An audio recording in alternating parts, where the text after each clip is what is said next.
Good morning, everyone, and thank you so much for joining us for Spirit, the stimulating program initiative for retirees that inspires thought. I'm Judy Steinig, Director of Community Programs for the Orthodox Union, and it's my honor to coordinate and host this program. The OU started Spirit several years ago as an on-site program, and now we're happy to present it as an online program for retirees, not yet retirees, empty nesters, baby boomers, sandwich generation parents, and seniors. Everybody who's looking for educational, intellectual, and spiritual growth. Now, because we still shelter in because of the pandemic, Spirit has become the perfect place for each one of us to engage in a virtual setting.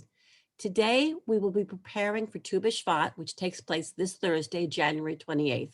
Our presentation will be provided by Grow Torah, an organization which develops experiential and environmental Torah education programs. Grow Torah was chosen for the first cohort of the OU Impact Accelerator, which identifies and advances promising Jewish nonprofits through education, mentorship, and collaboration. We are so excited to welcome Yosef Gillers, founder and co-executive director of Grow Torah, as well as Sarah Just Michael, co-executive director of Grow Torah. We're so happy to have them both come to the Spirit Forum. I'm happy to turn the program over to Yosef and Sarah. Thank you, everybody, for joining us. Hello, everybody. Thank you so much, Rebitz and Judy. It is wonderful to be here, and it's so nice to see so many familiar faces. Thanks, everybody, for joining. And for those of you who are tuning in later to the recording, I hope you enjoy. Awesome. So we are going to get started now. If you don't have any of the materials that we sent, or if you don't have some of them, it's totally fine. You can still engage. We'll still be learning. We'll be studying some texts and exploring as we go. I just want to check, can everybody hear me okay as I talk? All right, if you need me to speak louder, you can always just stick your thumbs up or what have you. And feel free you can send questions to us in the chat and we will try to get to them as we can. So without further ado, welcome everybody. And I'm just gonna go ahead and get the presentation up for you all.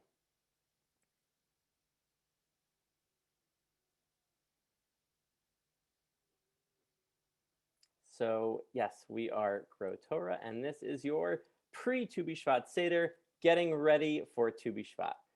So what is Grow Torah? As Judy mentioned, Grow Torah develops experiential and environmental Torah education programs for Jewish institutions, just like you all. Our mission is to cultivate a more passionate, compassionate, and sustainable future driven by Torah values. And we do this through our flagship Shorashim partnership program, where we are teaching in and managing 14 Jewish day school gardens, primarily right now in the tri-state area. This picture is from Yeshivat Frisch in Paramus, New Jersey. The previous one was from SAR Academy in Riverdale. And Baruch Hashem, we just received a Covenant Ignition grant, and we are able to launch our national initiative, where we'll be training a cohort of teachers across the country to run our programs in their schools. So if you know anyone or you're interested, please be in touch with us after the program. We would love to chat. Bezrat Hashem, we hope to bring on, thank God we have 2 already signed up, so we're hoping to bring on 8 more for the summer training. This is an incomplete list, but these are some of the partner schools that we work with on the left. Yeshiva of Flatbush, the Frisch School, Ben Parat Yosef, Bar Kai, the Kaplan JCC in Tenafly, Kohelet Yeshiva in Philly, Mayanot, Mariah, Yavne Academy, SR High School, SR Academy, Northshore Hebrew Academy, and Yeshivat Har Torah, sorry, is not here, but we love working with them. And we've been given incredible support and investment from the Orthodox Union through the Impact Accelerator, as Judy mentioned, and we're currently in the Upstart National Venture Accelerator, and we just received Covenant Ignition grant, and we love working with Prisma, the National Center for Jewish Day Schools. So what is Tu B'Shvat? This is the Mishnah in Rosh Hashanah that explains Be'achad B'Shvat, Rosh Hashanah le'ilan k'divrei Beit Shammai. Beit Hillel omrim b'chamisha asar bo. So on the 1st of Shvat is the new year for the tree, according to Beit Shammai. Now, Beit Hillel says that it's actually on the 15th. So first we've got this little machloket because we love machloket. l'shem shamayim always. And so what's fascinating about this machloket is, do we consider it the 1st or the 15th of Shvat? And we'll get to in a minute what this new year for trees actually means. But first, let's just try to understand what's the difference between the 1st and the 15th. Well, we generally, as a general rule, we follow Beit Hillel. So that's why we celebrate it as the 15th of Shvat. And but there is merit to Beit Shammai, and there is some reasons, some agricultural reasons why you might think that it is Rosh Chodesh Shvat. Now, just by a show of hands, does anybody recognize what this flower is on the right side of the slide? Does anyone recognize it? You can just wave or give a thumbs up if you think you know, or if you think you have a good guess. And so for those of you who think you know, if you guessed it was an almond blossom, a shkedia, yes, you were correct. This is an almond blossom. And this isn't just any old almond blossom. This is actually photographed on Sunday in Eretz Yisrael. So the song Hashkedia Porachat is very much accurate. Right now is the season when the shkedia, the fruit trees, start to bloom, and the fruit and nut trees start to bloom, and the whole land lights up and is beautiful. For those of you in Eretz Yisrael, you can see it in real life, which I'm a little bit jealous of. But this is really what's happening. So there's something related to the almond blossoms and fruit blossoms, and it's happening on the 1st or the 15th. So let's try to uncover a little bit more what's going on. And so this mitzvah, the fruit of the tree that was formed prior to this date, belongs to the previous tithing year and cannot be tithed together with the fruit of this year. And so this demarcation, this date, the significance here is very important when it comes to all of our agricultural charities, truma, maaser, and peah, leket, and shicha, and orla. All of those mitzvot, really, we need to know what year our trees are a part of. And so Tu B'Shvat is the date that marks when that calendar year starts. And so if you think of it as the January 1st of fruit trees or the Rosh Hashanah. So it's actually a very important holiday. And what's funny is you might look at this explanation and think, oh, I don't want to mix up my last year's fruit trees with this year's fruit trees. Well, don't worry, because halacha is majority of the time based on science, and you wouldn't really have any fruits that were blossoming before Tu B'Shvat anyhow, because that's just not the way the seasons work. The time for blossoming is right now. And so there's actually a few different stages. We have, in the previous slide, there's the early blossom, and then a few days later, you get a full blossom.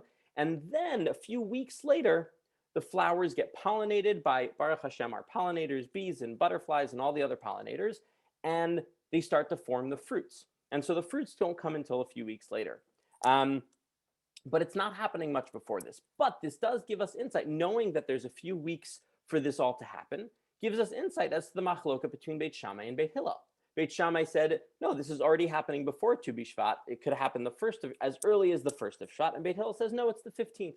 And so perhaps there may have been regional differences, or perhaps they just saw it happening differently, and that's why they thought it was different. But like I said, this flower was photographed on Sunday, which was, I believe, the 10th of Shvat. The 11th of Shvat. So it's happening before Tu B'Shvat. So it does make sense that Beit Shammai would think it that way. So Yosef, we have a question about the blossom. Does the blossom count as fruit? Excellent question. No, the blossom does not count as fruit. The fruit come later. So that's, as I was trying to explain, with the flowers, they open up, and then the pollinators come and actually spread pollen from one flower to another, and then that begins the process of forming the fruit. They cannot form fruit without being pollinated. So some trees can be wind pollinated, where the wind will blow and spread pollen from one flower to another, and others must be pollinated by insect manually. What's really fascinating is some of the work being done in laboratories where you actually manually pollinate with a Q-tip. Sometimes it looks like a Q-tip, but it's basically where you rub the flowers with a Q-tip and you get some pollen from one and spread it to another one. So does that explain it? Awesome. Folks, please keep the questions coming. So happy to answer. Tell me to slow down if I'm talking too fast. Whatever you need, happy to help. Tshuva, there's a theme of I'm sorry, tshuva Joseph, if you could speak just a little bit slower. We're an older crowd here. Of course. So we have the next Mishnah on Rosh Hashanah explains that there are 4 Yom Kippurs, 4 Yemei Kippurim. So ba'arba prakim ha'olam nidon. There are 4 chapters, there are 4 times when the world is judged. Bepesach al hatvua, ba'atzeret al perot ha'ilan, berosh Hashanah kol ba'ei ha'olam ovrin lefanav kivnei maron. Shene'amar, hayotzer yachad libam, hamevin el kol ma'asehem, uvechag nidonin al hamayim. So there are 4 set times when the world is judged. On Pesach, we are judged in respect to produce, and specifically, that's about grain. So like this barley that I've got over here, or the wheat that Farmer Sarah has in her screen. You can see that. This is some wheat that we grew in some of our school gardens. And we'll show that to you a little bit later, so don't you worry. So on Pesach, that's the season when the grain is starting to ripen and starting to form on the plants. And so that's when Pesach, we're judged on grain. On Shavuot, we're judged with respect to the fruit tree. So here we see there's the Yom Kippur, the Yom Hadin for fruit trees happens on Shavuot, which is 4.5 months after Tu B'Shvat. So on Tu B'Shvat, it's the Rosh Hashanah Le'ilan, and on Shavuot, it is 4.5 months later. It's the Yom Hadin for fruit trees. So why do we have 4.5 months? If you think about the human Yom Kippur and Rosh Hashanah cycle, it's 10 days, Aseret Yemei Tshuva. We have 10 days to kind of make our tefillot, make our bakashot, and then 10 days to fix everything we possibly can before Yom Kippur when we're sealed in. And so for the fruit trees, it's actually a process of 4.5 months.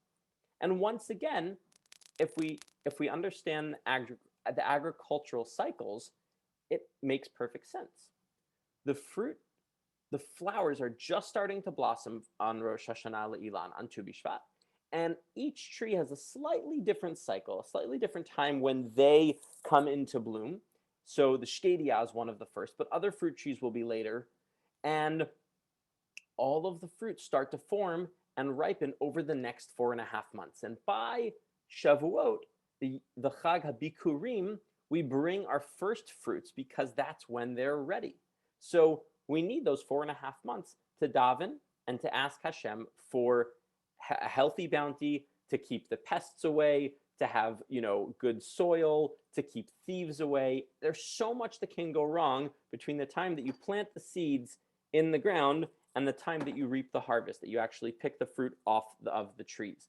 And that entire time is kind of like, it's the equivalent of the Aseret Yemei Tshuva, but for the farmers and for the fruit trees. So it's 4.5 months to pray and to ask Hashem. So that's just a little bit of kind of the agricultural background of what's going on around Tu B'Shvat. Now, why do trees matter? What's this obsession with trees? Some of you may have heard of Tu B'Shvat referred to as like the Jewish Earth Day or the Jewish Arbor Day, or if you're familiar with Kakao or the JNF, it's all about planting trees. So we celebrate trees, which, don't get me wrong, it's a wonderful thing. But let's try to understand why are they so wonderful, and what else can we learn from trees from the Torah. So this is one of the most fascinating, and to me, it's one of the most clear environmental halachot in the Torah. And so let's check it out. Ki tatzur el ir yamim rabim lehilachem alaha letofsa lo tashrit et etza lindoach alav garzen ki mimenu tochel ve'oto lo tichrot ki ha'adam eitz hasadeh lavo mipanecha b'matzor. So we're talking about a time of war, when you are in war against the city, that you have to besiege it for a long time in order to capture it. You must not destroy its trees wielding the axe against them. You may eat of the trees, but you must not cut them down. And so then this section in bold for our trees of the field human to withdraw before you into the besieged city. That phrase, ki ha'adam eitz hasadeh, there's a lot of different ways to translate it, and it's a subject of beautiful, beautiful exposition amongst all the Meforshim. It can be asked as a question, is a man like a tree of the field? Or it can be read as a statement, because man is like a tree of the field, and a myriad of other ways as well. But there's definitely, what is clear is there's a strong connection between humans and trees. That's one beautiful aspect. And the second piece is, this is a deoraita. This is pashut in the pasuk. We are not allowed to cut down trees unnecessarily. And so we'll actually see the Rambam explains this mitzvah. In the previous, sorry, I only brought up one segment from the Mishnah Torah, but the Rambam explains in this Mishnah, in this segment of the Mishnah Torah, v'lo ha'ilanot bilvad, ela kol hameshaber kelim, v'koreh begadim, v'hores binyan, v'sotem ma'ayan, v'abed ma'achalot derech hashchata, over below tashchit, ve'en aloka ela makat mardut midivrehem. And not only regarding trees, but even one who destructively breaks vessels or rips up clothing or tears down a building or seals up a spring or wastes food violates the negative commandment of do not destroy. However, he only receives stripes for disobedience in accordance with the rabbis. So, in other words, wasting anything is a mitzvah lo ta'aseh dirabanan, according to the rabbis. This is the opinion of the Rambam. Other Meforshim and other poskim hold very differently, and they debate this at great length. But this isn't some obscure commentary. This isn't some no-name posik. This is the Rambam explaining in black and white terms that wasting unnecessarily is a mitzvah lo ta'aseh derabanan. Now, the reason why he makes the distinction that it's a derabanan is in the previous halacha, he explains that cutting down fruit trees in the pasuk actually extends to cutting down any trees unnecessarily. And it's a mitzvah deoraita, not to cut down trees. So cutting down trees, according to the Rambam, is a mitzvah lo ta'aseh deoraita. Wasting unnecessarily is a mitzvah lo ta'aseh derabanan. Is that clear? Okay, awesome. Feel free to send in any questions. Like I said, we're going to keep going. So we did get a question that just came in, Yosef. Yes. Someone asked, are there other Tanakh sources that make human and nature metaphors proof texts for halacha? Amazing question. There are many, many, many beautiful other examples of kind of the human and nature connection. Shir HaShirim is replete with them in a beautiful romantic way and using nature as a metaphor for our relationship with Hashem. In terms of halacha, this is the most explicit one where you see it in the pasuk and then you see it in the Sifrei Halacha as well. There are many really serious environmental halachot that are explained, and the areas of halacha to look into are the areas of harchakat nezikin and grama nezikin, causing damages to others. So it becomes really complicated in determining what is halacha l'maaseh. And as with anything that I say today, please ask your LOR, your local Orthodox rabbi. Grow Torah is not poskening on anything for you. We are here to educate and inspire. We are not poskim. But we have our poskim that we referred to, Rabbi Weider from YU, and Rabbi Ganak from the OU, but not on behalf of you all, not as a posik for you. There are many, many, many sources that explore it. This is the most explicit. And so for this presentation, we kind of wanted to offer kind of a little taste of a few different topics. And so we're not going to go too deep into this, just a little bit more, but excellent question. And if you'd like more resources, we can share them with you. If you email us afterwards, we'll give out our contact info afterwards. We would absolutely love to explore that further with you. We actually just, something I forgot to mention is the first 2 weeks of January, we ran a winter fellowship in partnership with the OU's college campus program, JLIC, Jewish Learning Initiative on campus. And we had a 2-week virtual Beit Midrash on environmental halacha and exploring what are the limitations of halacha? What is the extent of halacha when it comes to different environmental issues? Where does it extend to the person, the individual? Where does it extend to corporations? Where does it extend to organizations? At what point do the limits come into play? Really beautiful pieces, and we hope to be publishing some of the articles that our fellows wrote within the next couple of weeks. Tu B'Shvat's our busy season, so. All right, but keep the questions coming. Thank you. So let's go into a little bit more about some facts about food waste. So food waste, waste in general, but specifically food waste, since the Rambam singles it out. 6% of global greenhouse gas emissions come from food losses and food waste. And so if you'd like to check these sources, please, we cited everything. And at the end, we'll send you a link where you can have all these slides at your fingertips to look through and to explore further. So this is from Our World in Data. It's a project out of the, it's a global partnership, and I believe Oxford University is a large partner in it. You can see over here, there's food lost in the supply chains makes up a certain amount, and then consumer waste makes up another chunk of that. And that section, consumer waste and what's lost in the supply chain. So if you're trying to figure out what does that mean that food gets lost in the supply chain, think of it this way. The farmer grows, let's just say, 1,000 tomatoes. Of those tomatoes, 900 of them get sold to the market, and 100 of them get left in the field, get fallen off in the field, fall off the truck, something like that. 900 of them get to the supermarket, then the same thing happens in the supermarket. They sell a certain amount of those rot away and get lost and get thrown in the trash.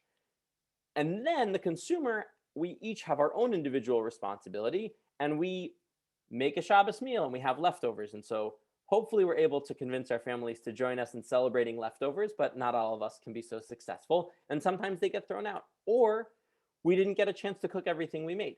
And so you can, just to illustrate a little bit what that means, that there's consumer waste and lost in the supply chain, without even considering people who just throw food out, just explicitly throw food out. We're not even talking about just the normal ones amongst us who try not to waste, and it just so happens sometimes. So that makes up 6% of the total global greenhouse gas emissions. And you can see that's a section of the entire, that 26% of global greenhouse gas emissions comes from the food chain in general, the food system in general, and that small percentage is what gets lost. So the food that gets lost is itself a shanda, it's a shame. And in addition to just wasting that food, it also contributes to global greenhouse gas emissions, furthering climate change, which is a really astounding fact when you think about it, that you think that food waste is just bad because it's food waste, but it's also terrible because it's contributing to climate change.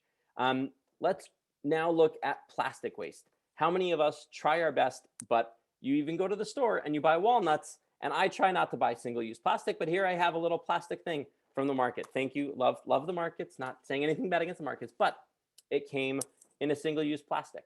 So this is global plastic waste by disposal. So if you need a little time to process the charts, that's fine. I stare at these a lot. So so you can see over here in 2015, so 1980 was really when recycling started to pick up in a serious way globally. And so here we are in 2015. You can see that over 50% of plastic still gets thrown out. It just gets completely discarded. Only about 10 or 15, about 20% of global plastic even gets recycled. The rest of it gets incinerated or discarded. So even if you think, oh, I'm recycling it, that's only a small percentage of the global plastic that's being produced. Then we have a new problem, which is that most of the world's plastic, and most of America's plastic in particular, gets shipped off to China to recycle our plastic. And China was sick of sorting through our plastic waste because they had to sort through anything that wasn't recyclable. They had to sort it out. And even the machines and optic sensors and everything that they use, still really difficult. They've put a ban on importing plastic from other nations. And so this is looking at what the effect will be in the long term. How many tons of plastic is now displaced, is not getting recycled where it was supposed to be getting recycled. So that chart that I showed previously is going to be severely impacted. So of the 20% of the plastic waste that gets produced, we now have a whole bunch of it, or majority of it, that's not getting recycled at all. And so we're going to be going back closer to 90 or 100% of plastic waste getting incinerated or thrown out. So those are some unfortunate and depressing stats. Now, we can make a difference. Each of us can make a difference with our personal actions. Each of us can make a difference with our communal actions. A stat that I love to think about in our work, since we work a lot with day schools, is there are 292,000 students enrolled in Jewish day schools right now. And if every single student was able to reduce their impact a little bit and compost, if they have food waste, instead of sending it to the landfill to compost their food waste, if every student was able to compost if they could compost it, let's say 100 pounds over the course of the year, that would make 29 million pounds of food waste that we've diverted from landfill and turned into compost, which then makes wonderful fertilizer for our soils. So just to give you a sense of, we can have a really large impact as a community, as a Jewish community and as a frum community. So what we're going to do now. We have a really great question and a really great comment in the chat. Yes. The first thing that in the chat, someone wrote a really beautiful thing, which sounds very interesting. They wrote, I live in an area that grows onions and potatoes. They do roll off of trucks when they go around the curve on a road, and I have sometimes gone out to pick them up. I will now be more sure to look after that and to not waste the food. Thank you for sharing what you've shared. That was awesome. A really very cool story. And the question that came in, which is an awesome question, I think you might have touched on it, but maybe you can elaborate on this more, but how does food waste contribute to climate change? So I can go back and I'll try to explain it a little bit more clearly. So the food, this bottom bar over here is showing that food production, just the process of growing food, of distributing it, of selling it, is responsible for 26% of global greenhouse gas emissions. So if you think about the tractors, plowing the fields and planting the seeds and harvesting, all of those are using diesel fuels or gasoline, and those are emitting greenhouse gas emissions. The trucks that are transporting the food, if you're buying tomatoes in Teaneck in January, most of those are coming from Mexico. So they're traveling thousands of miles to get here, which has a pretty significant carbon footprint. So that's the food production system that's emitting, emitting lots of greenhouse gas emissions. And so of that food system, a chunk of that, this over here, sorry, I don't have the exact stat, but it looks to be about a quarter of the 26%. Is lost, is food that's wasted. So food waste is responsible for what totals out to be 6% of the global greenhouse gas emissions. About 1/5. Sorry, I'm not a mathematician, but 6% is about 1/5 of the 26%. Does that make sense to the person who asked it? To everyone else? You're getting some thumbs up, which is awesome. I'll add to that is that when we waste food in a way where it just goes into a trash and it goes to a landfill, when food can't break down in a compost and also in a compost, but it lets off methane into the air. So it's also, when it goes to a landfill, the landfill area is not a space where food can break down and compost. And when it does compost, it actually traps carbon. But when it goes to a landfill, it just is letting off methane, which is another carbon emission, which hurts the ozone layer. Yosef, we got another question in the chat. Is it helpful to use a disposal in the kitchen sink? Because you're grinding up the food and it's going through into the food waste. That is an excellent question. I don't know the answer to that. My hunch is it helps a little bit in that it's breaking it down further. It's mechanically breaking down your trash first. So it's entering the waste stream already broken down partially. So that's helpful. But the ideal is to produce less waste.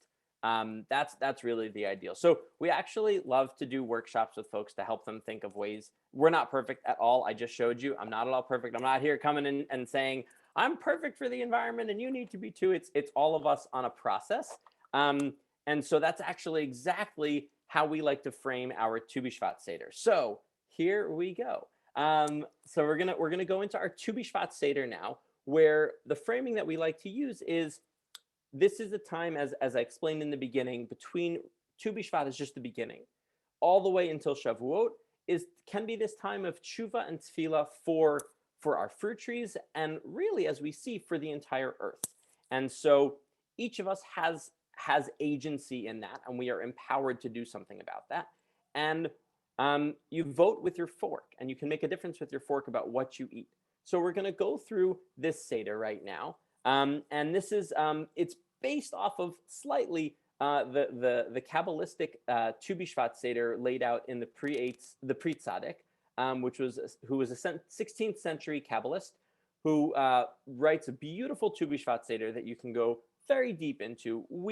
I am not a Mekubal, Sarah is not a Mekubal. We like to explore it with a little bit of the inspiration from that, but mostly from the sorry, hold on one second.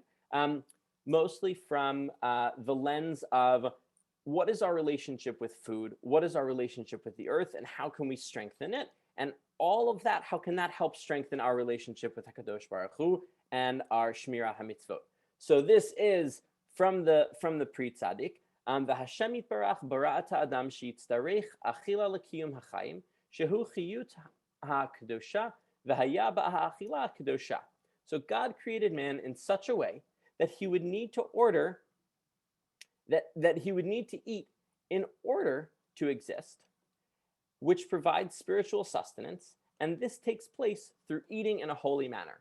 So with that lens and that opportunity, it's kind of like a tikkun hamidot, a fixing of our midot, and a healing of our relationship with food and with the environment, all to help strengthen our relationship with HaKadosh Baruch Hu. Let us begin our Tu B'Shvat Seder. So we're going to go through, and we're going to go through a series of the 4 seasons, a journey of the 4 seasons, and specifically through the lens of the Shivat Haminim, the 7 holy species of Eretz Yisrael.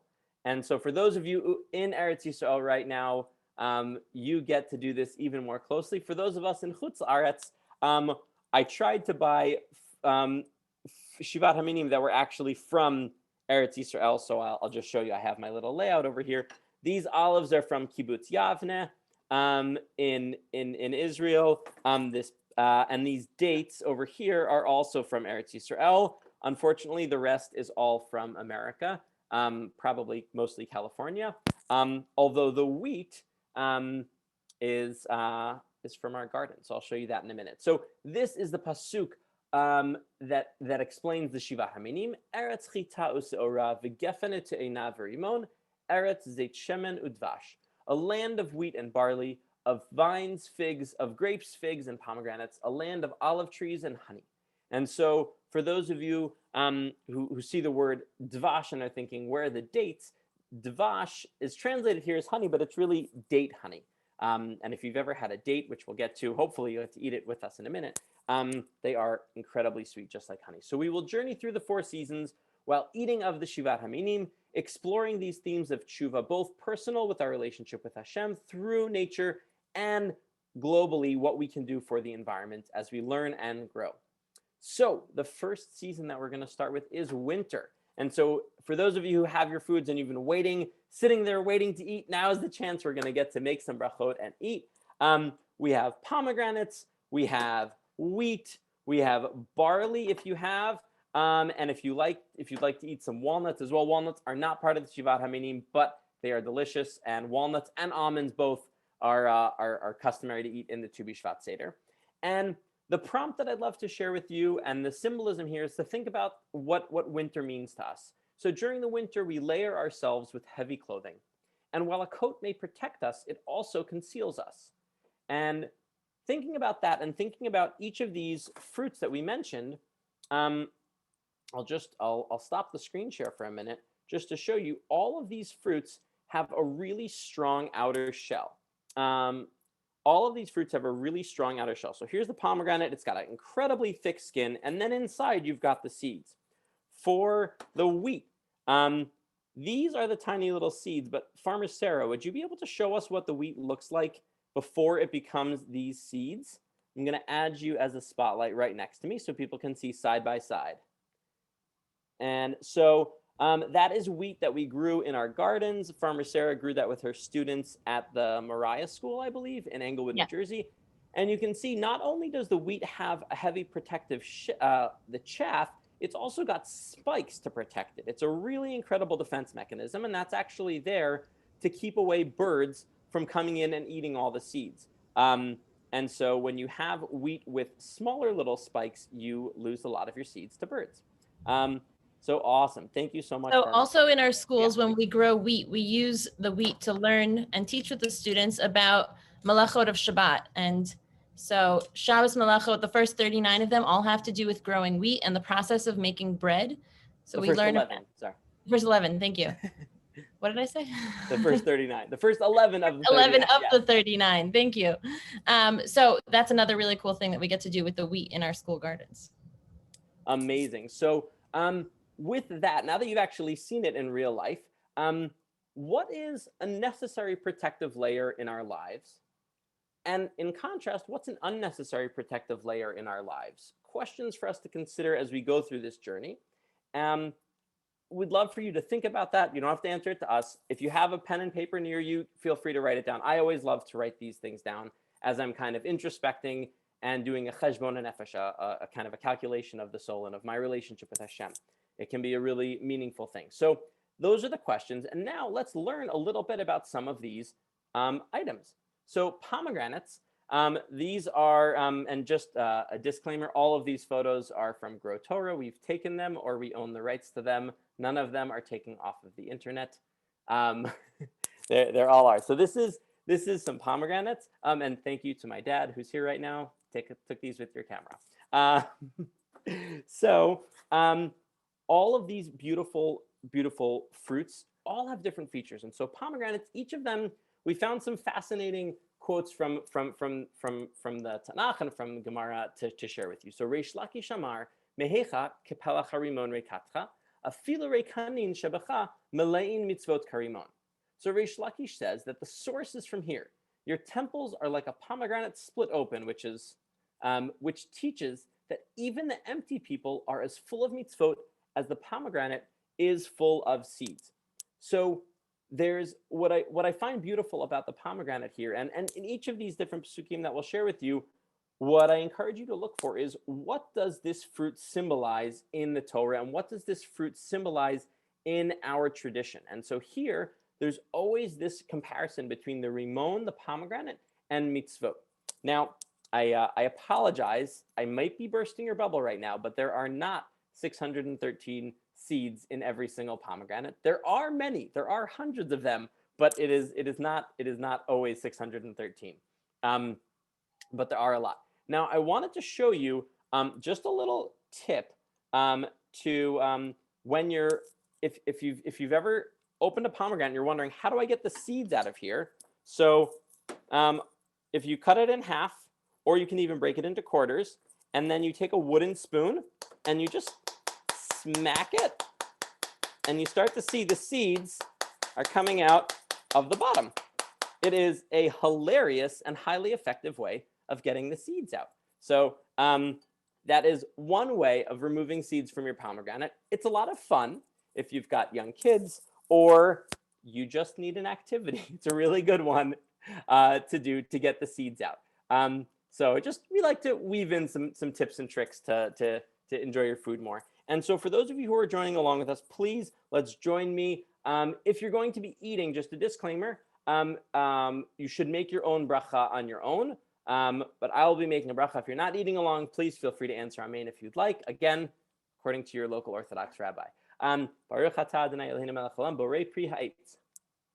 And so we can eat and enjoy. And if you're going to do this again on Tu B'Shvat, maybe with your families or with your friends, you can totally do this on Zoom. You'll have access to these slides. What I encourage you to do, especially with younger kids, is to explore the textures and the flavors of each of the different things that you're eating and how they might connect with some of the themes that we're discussing over here. So there's the pomegranate. The next one up is wheat. And so here is the wheat. I have it in a different bowl right now. but there are those beautiful wheat berries. And here's a pasuk, Vayachileu mechelev chita umitzur devash aspieka. He fed you from the finest wheat. I sated you with honey from the rock.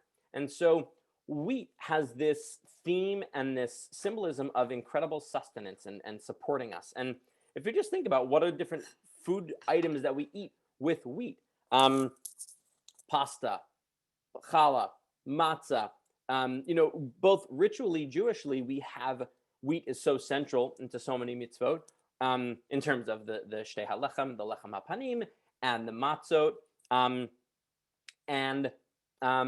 and then also just culturally and in our food, it is a real source of sustenance. And so it's a beautiful thing. Now, barley, I didn't make a slide for barley, but if you think about barley is used, barley and wheat are used in many of the different korbanot in the Beit HaMikdash. Sarah, do we have a question? We have two things in the chat, Yes. but about pomegranates. So I'm a little slow to pull them up. Sorry about that. And if we don't get to every question, I'm sorry about that too.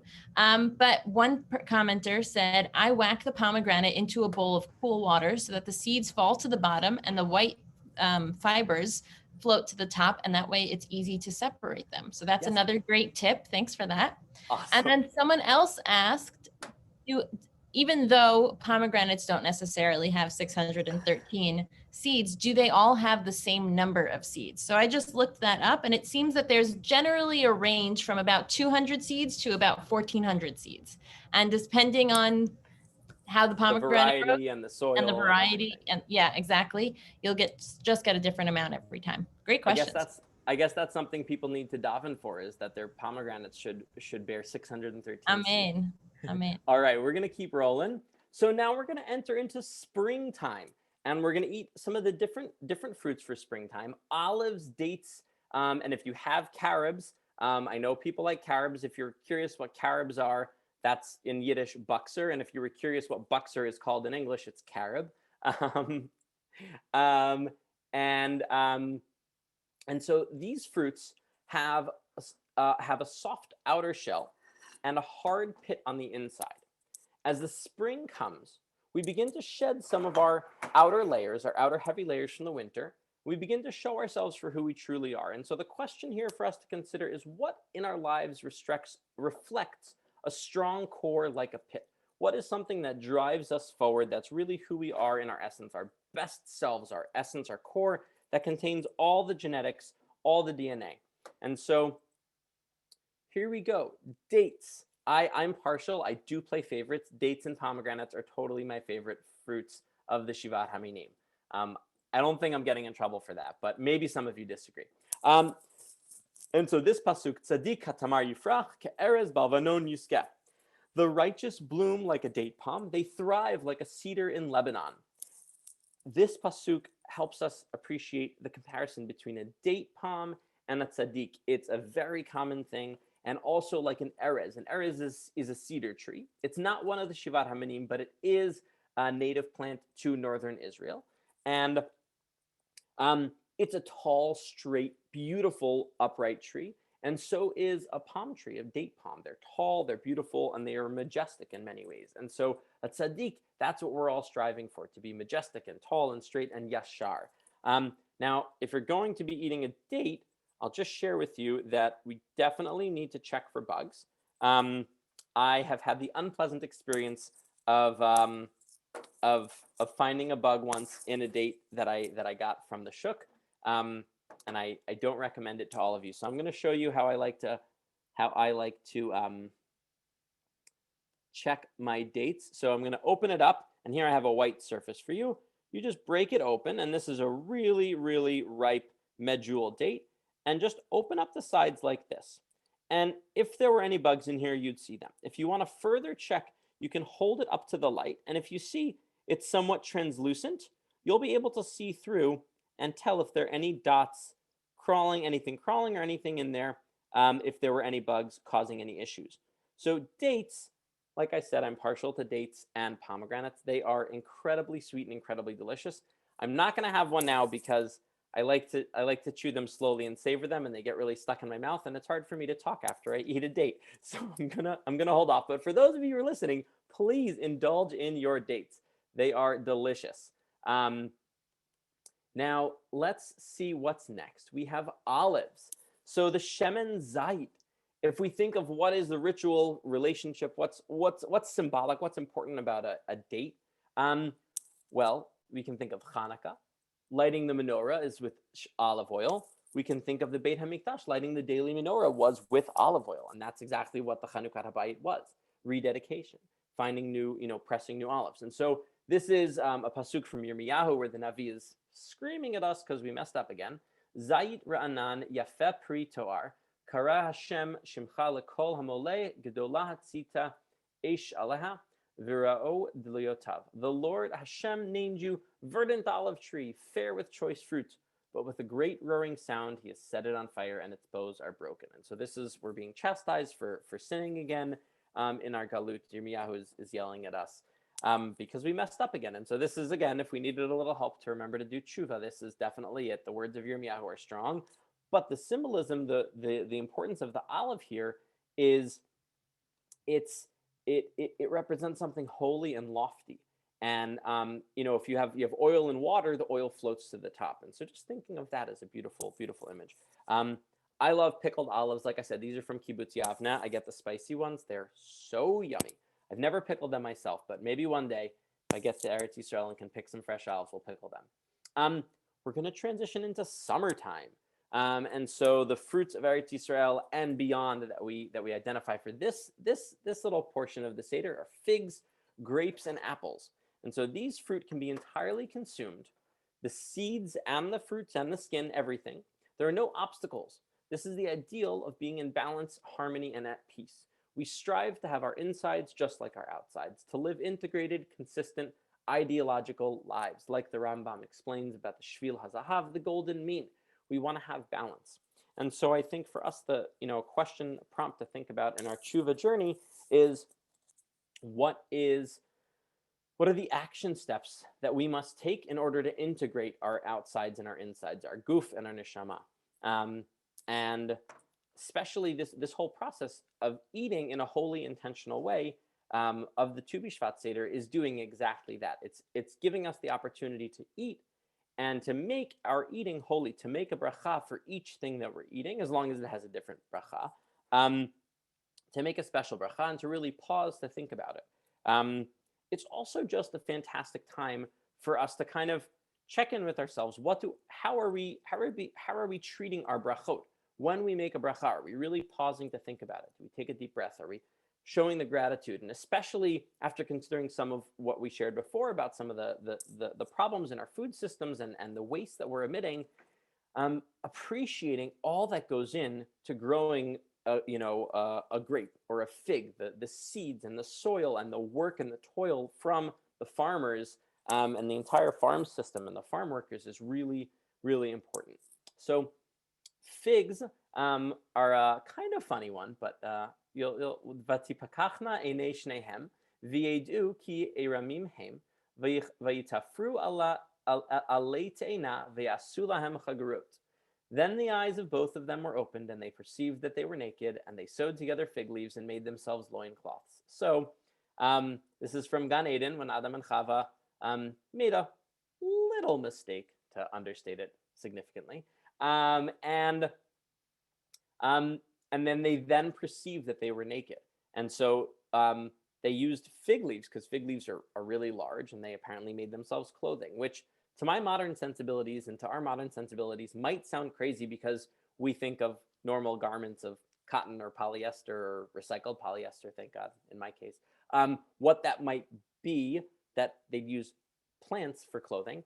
But what I love about this is, number one, it reminds us that food can be always used latov or lara, for good or for bad. And so eating also, it's a powerful tool. We can use it in the right way, we can use it in the wrong way. And in this case, we did the wrong thing, and then we had to kind of do a tikkun and use the fig leaves to cover ourselves. And it was this constant reminder that we had made the mistake, even though it wasn't a fig tree that we ate. And that actually takes us into the next one of grapes. Vayavo ad nachal eshkol vayichrtu misham zmora ve'eshkol anavim echad v'yisa'uhu bamot b'shnayim umin harimonim umin hata'enim. When they reached the Wadi Eshkol, the Nachal, and they were there, they cut down a branch with a single cluster of grapes. It had to be borne on a carrying frame by 2 of them, and some pomegranates and figs. So please, as I'm going through, please, if you have the food in front of you, please eat it. I'm not, just because you don't need to hear my munching sound in the microphone, especially because I have the mic right next to my neck. But please dig in as we're learning this together. And so this is when the Meraglim go into Eretz Yisrael and they see these enormous grapes, and they have a cluster. And this is a classic image. Some of you may have, be familiar with it on the wine labels, of the two men carrying a massive grape cluster. And then they come back, and of course, again, this theme of Latov or Lara, they bring back a really negative report. And I say they're huge and it's filled with giants. And you could easily spin that the other way, of it's huge and it's an abundant land with incredible soil.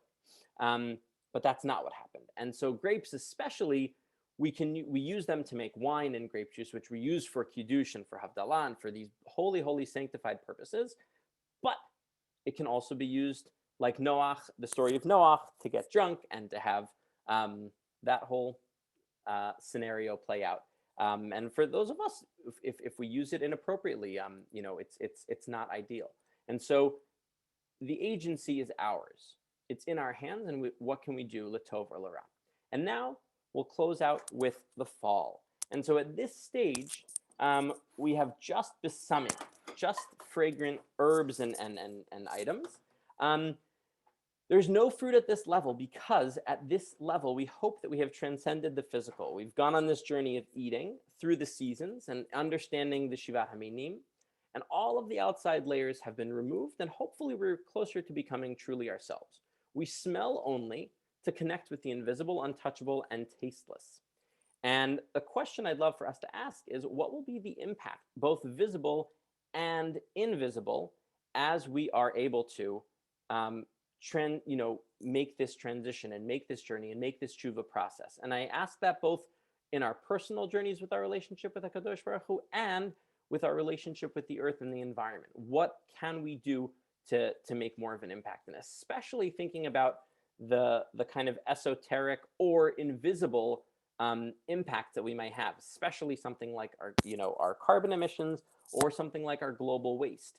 But knowing that we're a part of a community that's all doing this as well, especially like those figures, to me, that's really been sticking out to me. 292,000 Jewish day school yeshiva kids. 100 pounds, that's 29 million pounds that we could divert. And so we'll make a bracha here. And this is one of my favorite things, because many folks are unfamiliar with these brachot. There are several different besamim brachas that we make. So at Havdalah on Motzei Shabbat, we make a borei mine besamim for Ashkenazim. If you are Sephardi, you might make a borei isve besamim or a borei atze besamim. What I have in front of you right over here is some fresh lavender that I picked, and a pine branch that I picked. And so Judy, Rebbitzin Steinig, was my witness. I ran outside and I picked this right before you all came on. This is fresh, the lavender I picked last night. Both of these have woody stems and fragrant leaves. And there is a special bracha, borei atze besamim, that we make when we smell them. And a fun fact also is you can make pine tea. You boil the pine needles, and it is very high in vitamin C, so an excellent cold tonic. Excellent for the winter. So Baruch atah Adonai Eloheinu melech haolam, borei atze besamim. And so you can bring the pine and the lavender together, or you can smell them separately. They're both really, really beautiful fragrant spices.